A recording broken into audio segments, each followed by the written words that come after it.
École normale supérieure, savoir en multimédia. Merci pour cette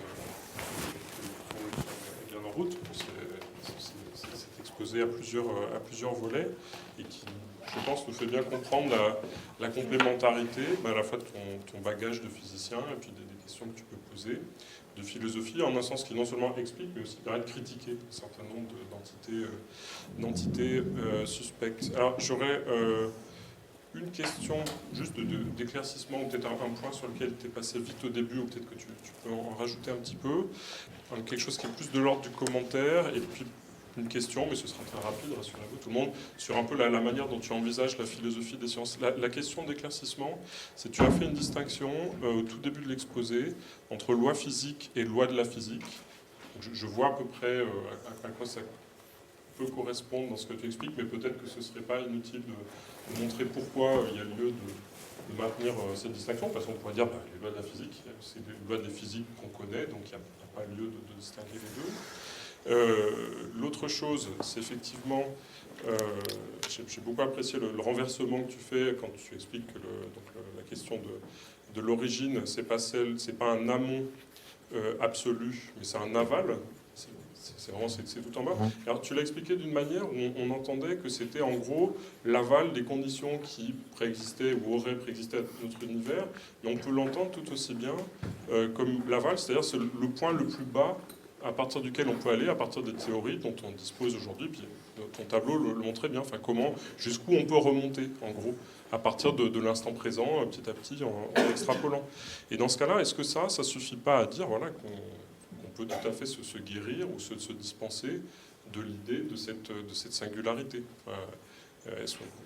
Est-ce que j'ai bien compris ton exposé en disant que voilà, il permettait de donner congé à cette idée qui peut être intéressante pour la vulgarisation, mais il me semble que tu as bien montré qu'elle n'avait pas de sens physique, en tout cas à partir des théories dont on dispose. Et la question plus générale, plus ouverte, mais tu peux y répondre quand tu veux, c'est... On a eu différents profils d'historiens, de philosophes des sciences depuis le début du semestre, aussi bien dans des domaines tels que l'eugénisme, la biologie, les mathématiques. Et alors, comment est-ce que tu conçois, puisque tu as ce bagage de physicien et de scientifique, l'apport et la fonction de la philosophie des sciences que tu pratiques par ailleurs? Comment tu penses ce volet de ton activité, qui n'est pas négligeable quand on voit l'ensemble des publications que tu as dans ce domaine.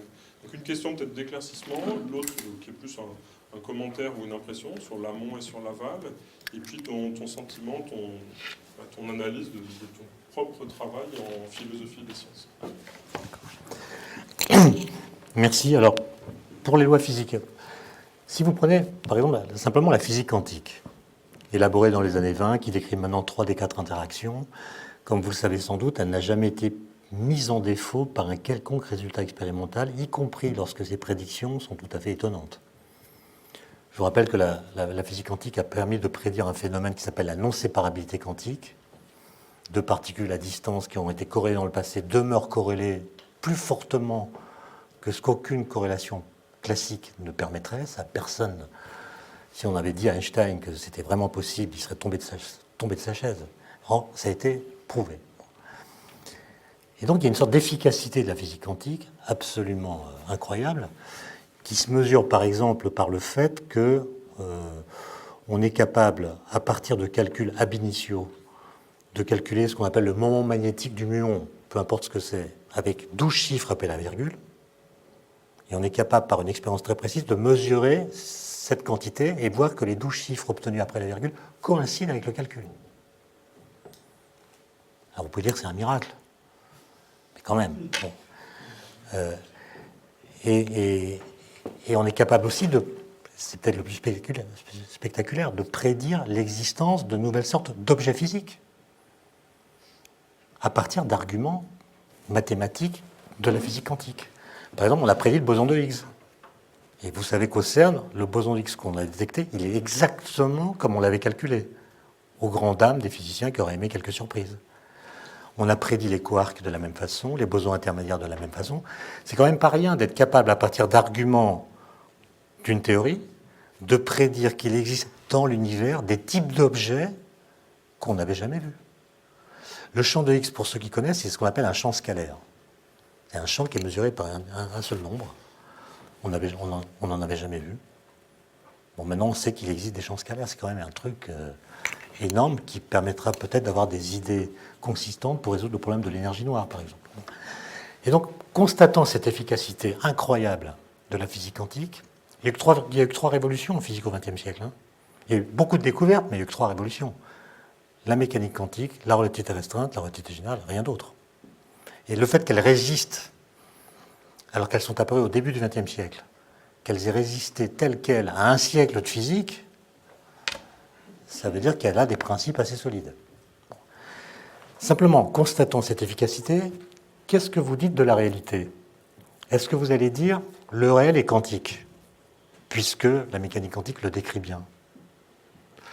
Mais si vous dites ça, vous êtes embêté parce que vous savez que de l'autre côté, il y a la relativité générale d'Einstein qui décrit la gravitation que la mécanique quantique n'arrive pas à intégrer. C'est-à-dire qu'elle n'est pas complète, au sens où elle ne décrit pas toutes les interactions. Donc il y a un moment où la mécanique quantique ne va plus marcher. Simplement, ce moment n'a jamais été réalisé expérimentalement, donc on n'a jamais vu la contradiction entre les deux. Mais je pense que ça empêche de dire que le réel le plus profond est quantique. Parce que, pour le dire, il faut être capable de quantifier la gravitation. Est-ce que vous allez être plus prudent et dire simplement il y a quelque chose de quantique dans la réalité qui permet d'expliquer cette efficacité? Ou est-ce que, encore plus modeste, vous vous contenterez de dire la mécanique quantique permet de décrire ou de comprendre notre interaction avec le réel? Voilà. En tout cas, ce que je veux dire, c'est que je ne pense pas qu'on puisse dire que les lois physiques que nous connaissons sont, donc les lois de la physique, sont les lois physiques, puisqu'il y a cette contradiction qui est aussi violente que celle qui existait à la fin du XIXe siècle entre l'électromagnétisme et la mécanique. Et la contradiction a été résolue par Einstein avec la relativité. Mais voilà, c'est ça mon point. Maintenant, la singularité, je pense en effet qu'on peut tout à fait s'en passer, puisque cette singularité, et c'est ça qui fait son statut ambigu, elle n'émerge pas dans les équations à partir du monde précédent. Elle vient d'une extrapolation du monde d'aujourd'hui vers le passé à partir d'équations qui décrivent l'évolution de la métrique de l'univers. C'est pas du tout la même chose. C'est le résultat d'une extrapolation qui vient du présent et non pas le prolongement historique d'une histoire qui vient du passé. Maintenant, je me réserve du temps pour ta troisième question. Non, disons que moi, je n'ai pas de théorie générale de la philosophie des sciences, ni de la philosophie de la physique simplement. Simplement, je constate que, comme vous tous, que plus personne n'y comprend rien, que la physique, cette physique-là est devenue impossible à enseigner, au sens où si vous voulez expliquer à des étudiants de master la cosmologie d'aujourd'hui, pour expliquer à ces étudiants la théorie des cordes, il vous faut 100 heures. Donc si vous faites la théorie des cordes, vous ne faites pas la théorie de la gravité quantique à boucle. Et vous ne faites pas non plus les théories de Gunzig sur le vide quantique. Enfin, il y a un tel éparpillement de concepts que c'est une discipline qu'on ne peut plus enseigner. Et donc, ça veut dire que d'une part, on a besoin de données expérimentales, et on a besoin de données qui viennent soit des accélérateurs, soit des satellites qui nous disent cette théorie est fausse, ou si cette idée doit mourir. Il y a trop d'idées. Il y a trop d'idées. Quand il y a trop d'idées, on ne peut plus faire d'enseignement. Et donc, il y a trop d'idées, ça veut dire qu'il faut clarifier les choses. Et je pense que, moi je suis Wittgensteinien, comme tu sais, je pense que le but de la philosophie des sciences, c'est pas d'énoncer des nouvelles propositions. C'est de clarifier celles qui sont déjà faites. Et donc, c'est un travail sur le langage. Je pense que... Je ne parle pas simplement du langage commun, du langage médiatique. Là, je pense que c'est vraiment perdu d'avance. Regardez ce qui s'est passé la semaine dernière quand on annonce qu'un gamin de 15 ans qui a écrit 10 lignes de code a réfuté Einstein. Ça dégonflé d'heure en heure. Non, mais c'est incroyable, quoi. Le journal de 20 heures s'est ouvert là-dessus. Un jeune homme de 15 ans a montré qu'Einstein s'était trompé. Bon, enfin, c'est terrible, quoi. Donc ça, la bataille médiatique est perdue. Mais je crois que le travail de philosophie des sciences fait par les physiciens, c'est un travail plus modeste qui consiste à mettre en forme ce que nous avons compris grâce à la physique d'une façon telle que les philosophes puissent se servir de ce corpus pour voir ce qu'il contient comme découverte philosophique négative. L'expression de Merleau-Ponty, la physique produit des découvertes philosophiques négatives. C'est-à-dire qu'elle ne tranche pas les questions philosophiques, évidemment, mais à propos de questions philosophiques, elle vient apporter des résultats expérimentaux ou théoriques qui viennent éclairer, peut-être contraindre, l'ensemble des réponses philosophiques qu'on peut apporter à une question philosophique. Et si on ne fait pas ce travail, si les physiciens ne font pas ce travail, la divergence va se prolonger. J'ai été, je dois dire, assez stupéfait de voir que cette année, j'espère que je ne vais fâcher personne dans la salle, mais le sujet au programme de l'agrégation interne de philosophie, c'est le temps. J'ai regardé la bibliographie qui est proposée. Je suis tombé de ma chaise. C'est une bibliographie qui se passe comme si il n'y avait pas eu Newton, il n'y avait pas eu Einstein, il n'y avait pas eu Dirac et l'antimatière, qui dit des choses sur les voyages dans le temps, sur le principe de causalité, comme si le temps pouvait être élucidé par un pur travail de réflexion. Et ça, je trouve que, je sais pas, ça me paraît, comment trouver un adjectif qui ne blesse personne? Étonnant. Personne n'a fait le programme ou la bibliographie dans cette pièce. Donc, alors, il y a pas mal de questions, je vais en donner une dernière et puis après je vais faire circuler le micro. Merci beaucoup. Vous avez parlé de Kant et de la causalité. Et je sais pas si ça marche. Si, ça marche. Et vous avez terminé également sur le principe de causalité. Alors, je ne sais pas si vous aviez en tête et suggéré une question qui, enfin, moi, je la vois crever les yeux. Et quelqu'un l'avait relevé, d'ailleurs, Peirce ou White a donc écrit là-dessus, c'est qu'au début, nous, c'est notre cerveau qui conçoit des régularités. Et c'est fondamentalement, les gens percevaient le chaos. Et c'est en voyant les régularités, les périodicités, qui sont le phénomène fondamental de la physique, de l'astronomie, de la cosmologie, qui peu à peu... Et donc là, puisque vous avez parlé des lois éternelles ou pas éternelles, etc., du statut des lois, en tout cas une règle de raisonnement, la causalité, s'est établie peu à peu. Il n'a pu s'établir que quand il y a eu certaines régularités.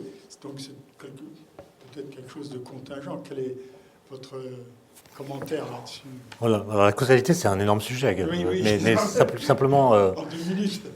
Il est vrai que l'esprit humain a tendance à lire toute séquence d'événements comme une conséquence. C'est ce que dit Meyerson, on projette la causalité dans le déroulement des phénomènes, même si, comme vous l'avez dit, ils peuvent être parfaitement contingents. Simplement, en physique, on s'est complètement débarrassé de l'idée de cause, à cause de la physique quantique, qui est probabiliste. On ne parle plus de cause.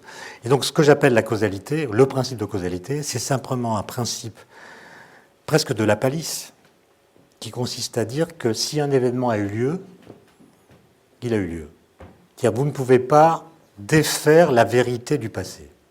Le passé est impossible à modifier. Si quelque chose a eu lieu, pour un observateur, il sera éternellement vrai qu'il a eu lieu pour cet observateur.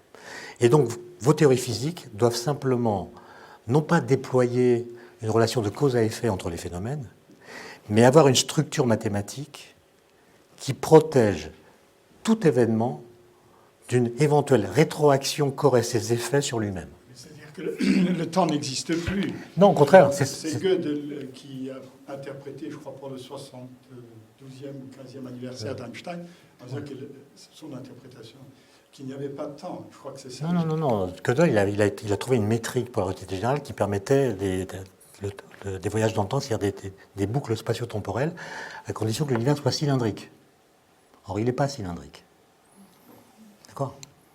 Non, si vous prenez tous les univers solutions des équations d'Einstein, vous en trouverez dans lesquels il y a des boucles spatio-temporelles qui violent la causalité. Et d'ailleurs, il y a des gens qui s'intéressent à ça, qui se posent la question de savoir si on doit accepter ces solutions ou pas. Voilà. Même comme pour Maxwell. Hein. Vous savez, quand vous résolvez les équations de Maxwell, il y a des solutions à onde avancée et d'autres à onde retardée. Eh bien, les solutions à onde avancée, on les a éliminées en disant que ce sont des solutions mathématiques, mais non physiques, parce qu'elles violent la causalité. Est-ce qu'on doit faire la même chose pour les solutions de la relativité générale ? Et le point important, c'est que la causalité, dans le sens minimaliste que j'ai défini tout à l'heure, a des conséquences très très puissantes dans les différentes théories physiques. Par exemple, en relativité restreinte, le principe de causalité implique qu'une particule ne peut pas aller plus vite que la lumière. En physique des particules, ça implique l'existence de l'antimatière. Et donc, vous voyez que, pour moi, la découverte de l'antimatière qui a été prédite par Dirac avant d'être découverte dans le rayonnement cosmique, c'est un événement philosophique, au sens où ça vient dire que le principe de causalité qu'on pouvait situer dans l'entendement, comme chez Kant, en réalité, il a une contrepartie dans la nature, puisque à partir de lui, on a pu prédire l'existence d'antiparticules qui n'auraient pas été prédites si on n'avait pas installé la causalité dans l'équation de Dirac. Donc, vous voyez, c'est ça qui est vraiment fondamental. C'est que, en testant presque empiriquement des concepts philosophiques, on peut leur garantir une validité qu'ils n'acquièrent pas par le simple raisonnement.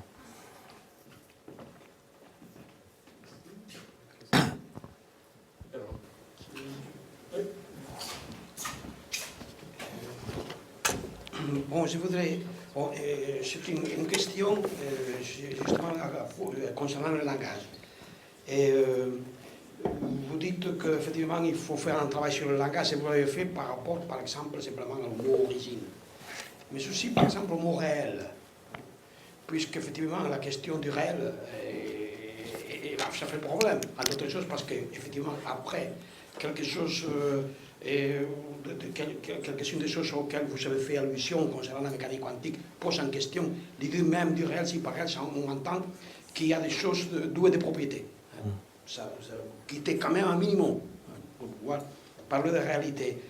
Et alors, bon, ça simplement qu'effectivement je suis d'accord, et même par rapport à la causalité, le mot causalité est aussi équivoque, vous l'avez bien dit, mais il continue à être équivoque, parce qu'effectivement, si effectivement la causalité, on peut la comprendre au sens kantien, on pourrait la comprendre, comme vous venez de dire, dans le sens qu'on peut y avoir un effet sur le passé, mais il y a beaucoup d'autres manières, et même les plus généraux, parfois la mécanique quantique, on pose en question l'idée même aussi de causalité. Par exemple, le simple fait que justement le même effet ou les mêmes causes ne produisent les conséquents effets, ça pose déjà en question. Alors, simplement pour insister qu'effectivement ce travail sur le langage, mais il y a une chose qui m'a un peu inquiété.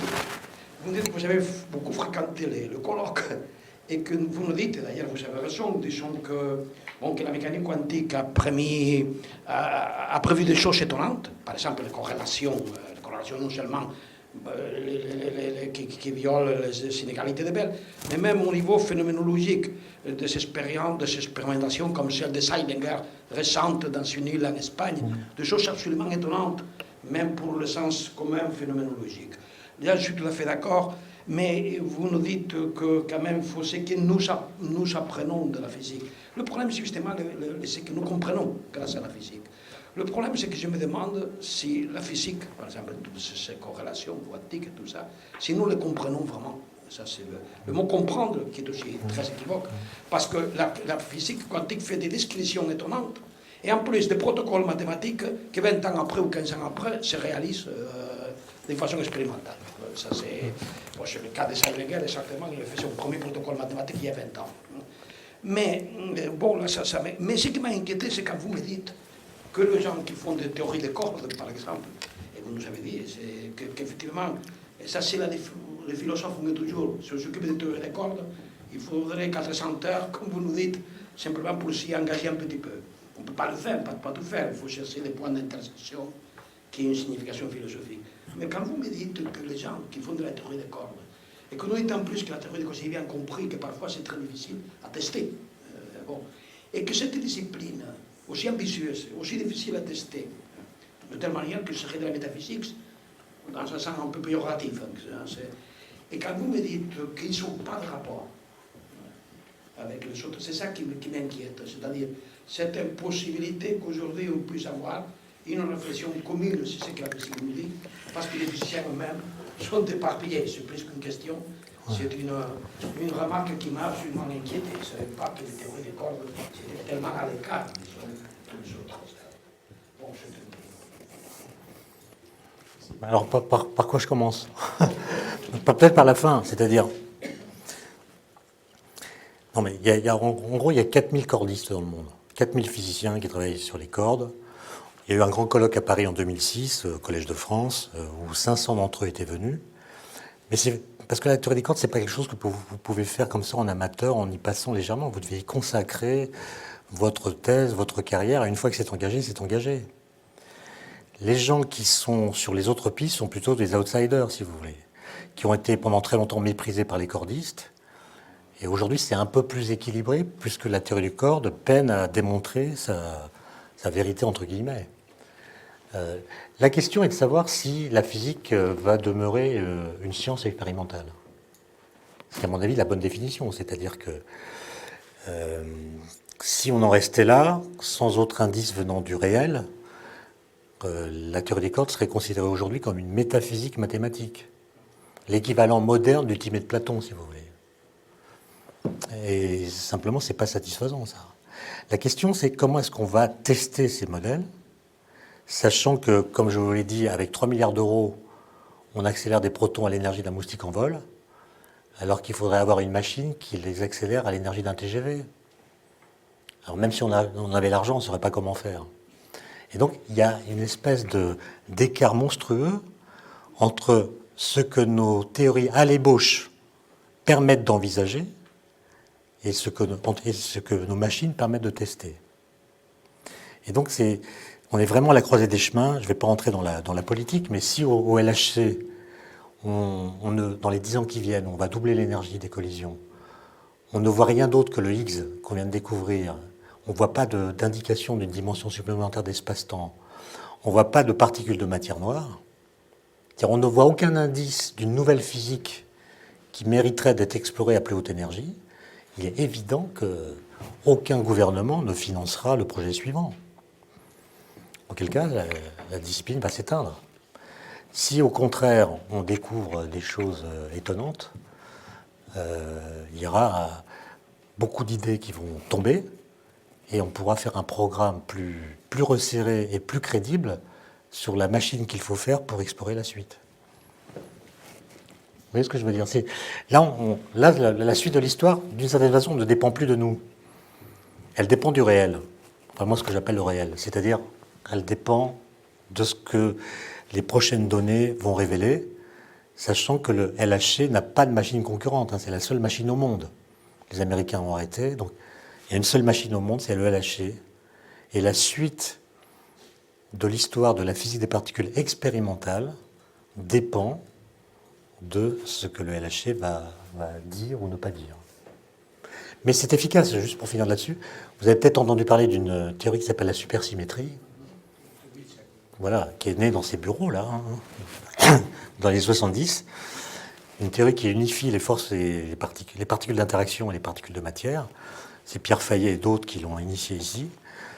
Cette théorie a fécondé beaucoup de modèles. Et ici, elle est en train de mourir. C'est-à-dire qu'il n'y a aucun signal au LHC qui aille dans le sens des prédictions de la supersymétrie. Ce qui ne veut pas dire qu'elle est fausse complètement, c'est pas encore ça qu'on peut dire. Elle peut être brisée à très haute énergie. En tout cas, aux énergies où on est allé là, on n'a rien vu. Et si la supersymétrie tombe, on peut être triste pour elle, mais ça va faire le ménage. Ça va faire le ménage et les cours seront plus faciles à donner dans quelques semaines. Non mais c'est vrai, c'est ça. Mais oui, c'est ça. C'est un truc d'au moins à enseigner.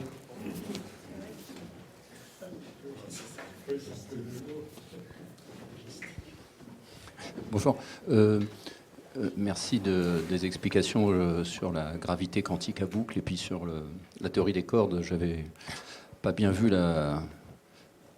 contradiction entre ces deux théories finalement. Et tu as glissé quelque chose à un moment sur justement dans la théorie gravité quantique à boucle. Tu as dit les gens qui travaillent dessus refusent l'idée métaphysiquement l'idée de dimensions pouvant aller supérieures à 4. Ma question elle est pour ce cercle là ici. Est-ce qu'il y a des physiciens du coup moins métaphysiciens que d'autres, c'est-à-dire qui font la gravité quantique à boucle, et d'autres, des physiciens plus métaphysiciens que d'autres, qui s'intéresseraient à la théorie des corps. Donc, est-ce qu'on peut parler comme ça de physiciens qui auraient je parle bien de physiciens, qui auraient des conceptions métaphysiques différentes, quoi. Est-ce que tu le perçois comme ça? Comme tu sais, il y a plusieurs métaphysiques. Donc tous ceux qui sont pour une école et contre les autres diront que les autres écoles sont plus métaphysiques que la leur. Et réciproquement, je veux dire, c'est parfaitement équilibré. Simplement, non, mais historiquement, il y a eu dans les années 70, les gens ont compris cette contradiction entre relativité générale et mécanique quantique, et il y a eu un théorème très important qui a démontré qu'on ne peut pas mettre la relativité générale et la physique quantique ensemble dans un espace-temps lisse et continu à 4 dimensions.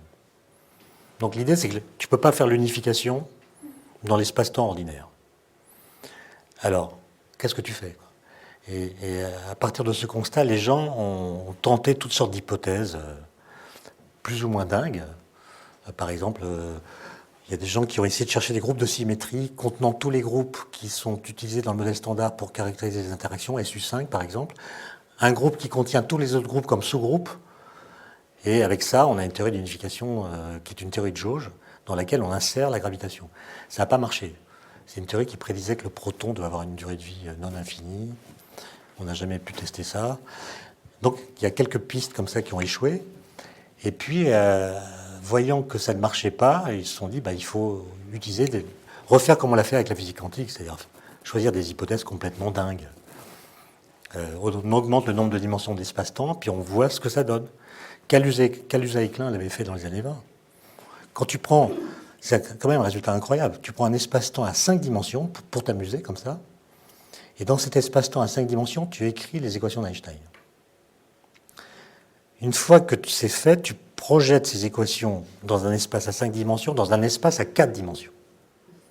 Et tu tombes sur les équations d'Einstein de la relativité générale. Et puis ensuite, tu projettes cette équation sur la dimension excédentaire, et tu retrouves les équations de Maxwell à une dimension. Donc c'est quand même incroyable. C'est-à-dire en augmentant la topologie de l'espace-temps, partant d'une seule interaction, mais en l'écrivant dans un espace-temps élargi, tu en récupères 2. Donc l'idée, c'est que en augmentant la topologie de l'espace-temps, tu te donnes de l'espace pour mettre ensemble des interactions qui, dans l'espace-temps normal, sont différentes. Et simplement, ça c'est l'origine de la théorie des cordes. Et puis après, il y a des H.T. qui a fait remarquer que le théorème en question ne s'applique que si l'espace-temps est continu. Ils se sont dit, on n'a jamais regardé ce qui se passerait si l'espace-temps était granulaire. Et c'est là qu'ils ont développé la théorie de la gravité quantique à boucle. Alors la compétition, j'ai dit qu'ils ne se parlent pas, je nuance un peu, parce qu'il y a une sorte de championnat entre les théories qui consiste à calculer l'entropie d'un trou noir. Et la question, c'est est-ce que la théorie des cordes est capable de calculer l'entropie d'un trou noir aussi bien que la théorie de la gravité quantique à boucle, quelle que soit la topologie et la typologie des trous noirs en question. C'est le laboratoire qui permet le test des idées en la matière, le trou noir. Donc ça oblige les gens à se parler au moins à distance par le biais des publications. Oui, excusez-moi, je vais peut-être dire des bêtises, mais j'avais une question qui me trottait en tête. C'est que je crois que les transitions de phase sont associées à des singularités, pas dans l'espace-temps, mais dans des fonctions thermodynamiques un peu abstraites. Ah oui, non, mais bien sûr. Là, j'ai fait un abus de langage. Merci de me le faire remarquer. Ce n'est pas une transition de phase, c'est une transition. On passe d'un univers en contraction à un univers en expansion. D'accord. C'est ça que je veux dire. Ce n'est pas une transition de phase. Ah, il me semblait que vous aviez utilisé ça plusieurs fois. Non, mais je l'ai dit, je reconnais que je l'ai dit et j'aurais pas dû. Ah, d'accord. Bon, du coup, ma question... Je dis qu'il faut critiquer le langage, mais je me laisse aller parfois.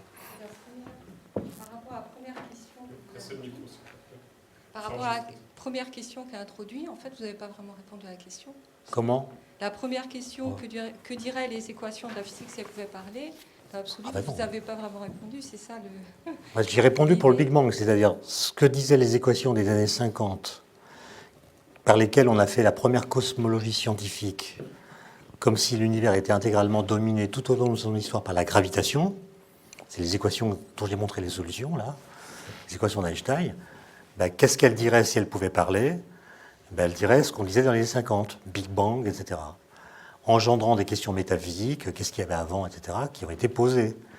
Et ensuite, quand on regarde l'évolution de l'histoire, c'est-à-dire quand on regarde ce que disent les équations qui essaient de franchir le mur de Planck, on s'aperçoit qu'elles ne parlent plus de singularité, etc., et que les questions métaphysiques qui étaient posées alors ne sont plus posées dans ces cadres-là. C'est qu'elles peuvent plus parler, en fait. Si, elles parlent. Enfin, j'ai essayé de les faire parler, mais elles disent autre chose. Arriver à un rapport au mur de Planck, après, Ouais. C'était par rapport au satellite Planck. Je voulais savoir pourquoi vous aviez dit qu'il y avait un blocage en ce moment. Ah, c'est un embargo, c'est la NASA qui impose un embargo, parce que les résultats arrivent progressivement, ils sont analysés, et on ne peut pas les livrer au compte-gouttes. Même si on a, évidemment... On sait qu'en mars... En mars, il y a une grande conférence de presse, et je n'ai pas le droit de vous dire ce qui va être dit. Et je n'avais pas compris pourquoi vous disiez qu'on observait le fond cosmologique, c'est ça, à 3 degrés. Je n'ai pas compris ce que vous disiez autour des 3 degrés par rapport aux 4000. Oui, parce que vous savez, une température, elle est convertible en une énergie, elle-même convertible en une fréquence, elle-même convertible en une longueur d'onde. Et la longueur d'onde de départ, à mesure que l'univers est en expansion, elle s'allonge en même temps que l'espace lui-même. Et donc ce qui était très chaud au départ devient plus froid à mesure que les distances augmentent. Donc ce rayonnement qui était très chaud, 4000 degrés, au moment de la transition qui libère la lumière, n'est plus qu'à 3 degrés. On a pu l'observer à 3 On l'a observé, c'était une prédiction d'ailleurs des modèles de Big Bang des années 50, ça a été prédit par le Gamow, dont j'ai cité le nom tout à l'heure, et ça a été détecté par hasard en 64 par 2 ingénieurs qui ont le prix Nobel. Parce qu'ils l'ont détecté, mais ils n'en avaient jamais entendu parler. Ils réglaient des antennes radio pour les Bell Laboratories, et puis ils n'arrivaient pas à éliminer un bruit de fond. C'est des grosses antennes, c'est des antennes de plusieurs mètres. Et ils ont vu que dans les antennes, il y avait des pigeons qui avaient installé des nids. Ils se sont demandé que peut-être les pigeons émettaient du bruit de fond. Ils sont allés enlever les pigeons, ce qui est un acte complètement irrationnel. Et puis après avoir fait cela, le bruit de fond était toujours là. Et puis par des communications entre chercheurs, certains se sont demandé si ce n'était pas le bruit de fond prédit par Gamow, qui est le fond diffus cosmologique. Et ça a été ça. Ils ont le prix Nobel et pas Gamow, bizarrement. Bonsoir. Je sais que la question est très ouverte, mais à la fin du texte que vous aviez présenté pour aujourd'hui, vous concluez par pourquoi l'être plutôt que le néant. Et est-ce que le Wittgensteinien que vous êtes possède une piste de réponse qui du coup évite toute métaphysique? D'abord, cette question qu'on présente comme la question métaphysique radicale, celle à laquelle on ne pourra jamais résoudre, elle n'est pas obligatoire.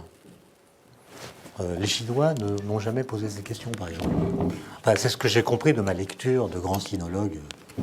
La question de l'être est une question qui a, vous le savez mieux que moi, qui a clivé la philosophie occidentale. Leibniz pose la question dans son livre de 1740, mais en fait, ce que je ne savais pas, c'est qu'il y répond. Et la réponse qu'il donne, c'est qu'il y a de l'être parce que l'être est toujours moins simple que le néant.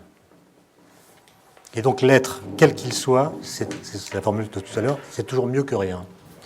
Le néant serait trop simple pour être réel. Et donc c'est l'être qui a pris le pas sur lui pour... simplement, la remarque par laquelle je termine le livre, c'est une remarque qui m'est venue en lisant les travaux de François Julien sur cette question. François Julien remarque que la langue chinoise n'est pas une langue ontologique, c'est-à-dire elle ne désigne pas des étangs, mais simplement des processus, des histoires, des transitions, des cycles, des répétitions, des processus. Et que dans cette langue-là, la question de l'origine de l'univers ne se pose pas. C'est même pas qu'elle ne se pose pas, c'est qu'elle n'est pas formulable. L'idée, c'est qu'il y a toujours eu quelque chose, il y a toujours eu des histoires qui n'ont jamais été précédées par rien. Donc il n'y a pas d'origine de l'univers.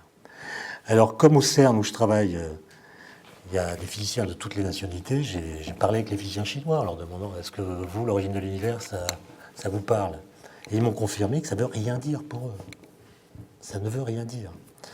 Nous, on a un langage ontologique qui nomme des choses.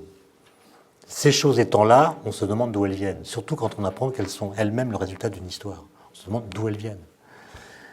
Et on bute sur cette aporie liée à la question de l'origine et qu'on n'arrive pas à résoudre. Moi, je ne sais pas pourquoi il y a quelque chose plutôt que rien. C'est une vieille histoire dans le langage grec. Ouais. Parler dans le micro.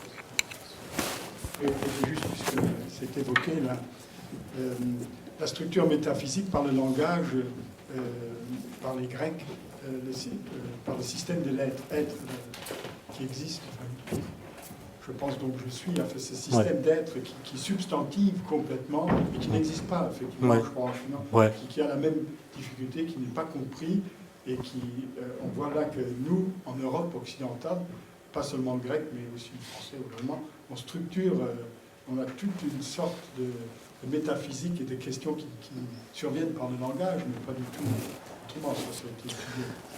Mais je ne veux pas faire de métaphysique là ce soir, mais la question pour vous, philosophe, c'est de comprendre pourquoi il a été si peu envisagé en Occident que l'univers ait pu ne pas avoir d'origine. Pourquoi est-ce qu'on a du mal à penser qu'il y aurait pu y avoir toujours quelque chose? Alors Wittgenstein, je trouve qu'il a posé cette question à sa façon, je le cite. Il est étrange que l'on dise de Dieu qu'il a créé le monde et non qu'on dise Dieu crée continuellement le monde. Pourquoi faudrait-il que le fait que le monde ait commencé à être soit un plus grand miracle que le fait d'avoir continué à être? Parce que toute cette question, pourquoi quelque chose plutôt que rien, c'est pas là. C'est ce qu'on en parlait tout à l'heure. Si, c'est Leibniz. Hein. Il a formulé en ces termes. Peut-être que c'est une question, c'est la question de l'être qu'on trouve chez Parménide, etc. Mais...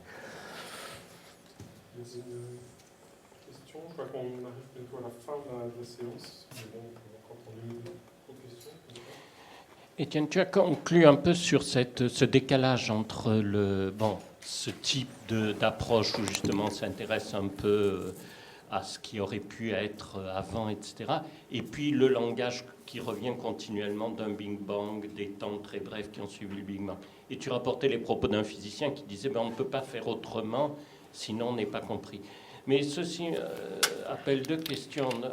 La première, c'est est-ce que c'est vraiment simplement un problème de communication? Et est-ce que les physiciens eux-mêmes ne sont pas, d'une certaine manière, prisonniers peut-être de ce langage traditionnel, plus qu'ils ne le croient? Et la deuxième, est-ce que c'est quand même pas quelque chose de spécifique à la physique, ce décalage entre l'expression, disons les connaissances et leur expression, qu'on ne retrouve pas dans les autres disciplines scientifiques? Bon, très bonne question. Bon, comme tu le sais, la physique, elle est née contre le langage, c'est-à-dire ce qu'elle dit n'est pas contenu dans la langue ordinaire. À commencer par le temps chez Newton, qui a des propriétés que le langage commun ne lui attribue pas. Le temps est indépendant des phénomènes, etc. C'est la physique qui l'impose et c'est pas ce que le langage dit. Mais le langage n'évolue pas, ou très peu. Et cette fixité du langage charrie avec elle toutes sortes d'a priori qu'on n'arrive pas à défaire. Et dans la bibliographie pour l'agrégation, il y a évidemment les Confessions de Saint-Augustin. Texte magnifique, le livre 11 sur le temps, magnifique. Le problème, c'est qu'on comprend exactement ce que dit Saint-Augustin. Alors que c'est un texte qui date du IVe siècle. Entre lui et nous, il y a eu quand même beaucoup de choses. Newton, Galilée, Einstein, Boltzmann, etc. C'est-à-dire que si nos connaissances sur le temps avaient un impact sur le langage, on ne pourrait plus comprendre ce que dit Saint-Augustin. Et le fait que nous le comprenions s'explique simplement par le fait que nous parlons du temps comme lui. Aujourd'hui, on parle du temps comme en parlait déjà Saint-Augustin. Autrement dit, ce qu'on a appris n'a aucun effet sur notre façon de le dire. Alors maintenant, tu parles de la physique. La physique, son langage naturel, ce sont les maths. Ces maths qui permettent un dévoilement de la réalité et en même temps un obscurcissement, c'est-à-dire on ne peut pas les traduire. ne peut pas traduire les mathématiques dans le langage courant. Donc il y a une sorte d'impossibilité de traduire qu'il ne faut pas abandonner pour autant. Je pense qu'il ne faut pas cesser de vouloir traduire. Mais l'obstacle principal, c'est que notre façon de dire les révolutions germe ou apparaît dès que la révolution se produit, c'est-à-dire à un moment où elle n'est pas comprise. Et qu'en général, et je crois que c'est surtout vrai en France, quand il y a une révolution en physique, on a beau être des révolutionnaires, quand il y a une révolution, on ne la dit jamais comme une révolution. On la dit comme une évolution. C'est-à-dire qu'on dit la révolution dans le langage de la théorie qu'elle remplace. Je peux te donner 2 exemples et pour le coup, je pense que c'est foutu, là. C'est vraiment foutu. J'ai regardé les polycopiés de préparation à l'ENA, parce qu'à l'ENA, vous savez, il y a le grand oral où on peut être interrogé sur n'importe quoi. Pourquoi pas sur la physique quantique? Donc non mais c'est terrible. C'est là que là vraiment, je pense que la messe est dite, c'est foutu. Il y a une page sur la physique quantique qui est résumée ou réduite au principe d'incertitude de Heisenberg. Et qu'est-ce qu'on dit? On dit ce qu'on disait en 1927.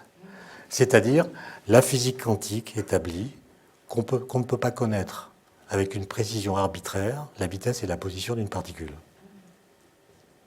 Voilà. Ben, quand aujourd'hui on lit ça, on comprend que la particule, elle a une vitesse et une position bien déterminées, mais la méchante mécanique quantique nous empêche de les connaître. Et donc elle limite notre pouvoir de connaître. Et on empile des digressions philosophiques sur le flou, etc. Et c'est un contresens absolu, puisque la physique quantique, c'est pas justement, c'est une révolution ontologique. Elle change la nature des objets physiques et elle nous dit qu'il n'existe pas de corpuscule. Et donc ces objets qui ont une vitesse et une position bien déterminée, c'est pas qu'on ne peut pas mesurer leurs propriétés, c'est qu'ils n'existent pas, ce qui n'est pas le même message. Et donc ce principe d'incertitude que vous savez comment l'histoire s'est passée, c'est Heisenberg qui l'a appelé comme ça en allemand. Il s'est rendu compte de l'erreur, il a changé le nom, il a remplacé Unsicherheit, qui veut dire incertitude, par Unbestimmtheit, qui veut dire indétermination. Mais entre-temps, Langevin avait traduit incertitude. Et donc c'est devenu un principe d'incertitude. On ne peut pas connaître les choses, ce qui est absurde. Et l'autre cas encore pire, si vous me permettez de finir là-dessus, c'est la relativité restreinte, qu'on enseigne en France comme si on était resté dans le cadre newtonien. Par exemple, dans le même polycopier de l'ENA. Non, mais ils ont recopié. Non, mais j'accuse pas le poly. Tout le monde recopie les mêmes phrases. Et la phrase, c'est en relativité restreinte, la vitesse d'écoulement du temps dépend de la vitesse de l'observateur. Vous pouvez vérifier, c'est partout. Les Bogdanov, tout le monde raconte la même chose. Alors déjà, la vitesse d'écoulement du temps, c'est quoi? Je rappelle qu'une vitesse, c'est une dérivée par rapport au temps. D'accord? Donc, dire que le temps a une vitesse, ça veut dire que le rythme d'écoulement du temps varie par rapport au rythme d'écoulement du temps. Donc le temps se décale par rapport à lui-même. Je ne sais pas ce que ça veut dire. Admettons que ça veut dire quelque chose. Vous êtes en terminale, vous êtes en préparation à l'ENA, vous lisez cette phrase. Qu'est-ce que vous comprenez? Que si dans cette pièce, il me faut 2 heures pour lire ce livre, à ma montre, je monte dans une fusée. Avec ma montre et un livre de même taille, et dans ma fusée à 150 000 km par seconde, je lis le bouquin. Ben, si je crois à la phrase, j'en déduis que puisque la vitesse d'écoulement du temps dépend de ma vitesse dans l'espace, dans la fusée, il me faudra plus de temps ou moins de temps pour lire le livre. Et si vous faites l'expérience, vous constatez qu'il vous faut 2 heures. Autrement dit, le mouvement est comme rien. C'est-à-dire, quand vous êtes en mouvement, c'est ça la relativité. Tout se passe comme si vous n'étiez pas en mouvement. Donc votre temps propre, il n'est pas modifié par votre mouvement. La seule différence avec Newton, c'est que quand vous revenez, ben, si je reviens, vous êtes tous morts. Ça, c'est une différence importante sans doute, mais qui ne se trouve pas dite dans l'énoncé par lequel on caricature la relativité restreinte. Et donc c'est ça qui est agaçant, si tu veux, c'est que les formules par lesquelles on dit les résultats importants de la physique contredisent la physique. Et ça, c'est l'obstacle le plus grand pour l'enseignement et pour la vulgarisation, qui sont à peu près les mêmes choses d'ailleurs. C'est que les gens croient savoir ce qu'est la relativité. Tout le monde a des idées. Alors, je passe sur le tout est relatif. Alors là, c'est une caricature extrême, mais c'est vraiment une bataille avec le langage. Et je pense qu'elle est perdue d'avance par le fait qu'on n'a jamais le temps d'expliquer. Il y a une obligation de brièveté qui fait que plutôt que de critiquer les phrases déjà dites, eh ben on répète les phrases toujours dites pour créer une connexion avec l'auditoire. Et on propage soi-même les erreurs. On pourrait continuer longtemps, c'est passionnant. Merci à vous.